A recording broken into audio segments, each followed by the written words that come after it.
Pratiquement, je peux dire que tout mon travail a découlé de là, quoi. De cette prise de conscience, de ce choc que j'ai eu face à cet art américain qui n'est pas le pop art encore, hein, mais qui est ce qui précède le pop art.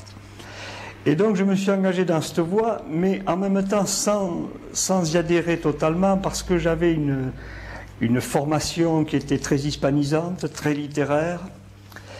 Et donc j'ai un peu combiné les deux, c'est-à-dire que j'ai fait une espèce d'art un peu déconstruit, comme on disait à l'époque, mais avec une tonalité très sombre, très méditative, pas du tout spectaculaire comme les Américains, au contraire très intériorisée.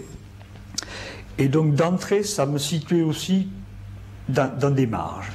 Plusieurs amis autour de moi. C'est à ce moment-là que je vais justement rencontrer Hervé Télémaque, Monori, tous les peintres français de l'époque. La caractéristique à ce moment-là, c'est qu'on est très en rupture avec l'art dominant, qui est celui de l'abstraction française et des choses comme ça.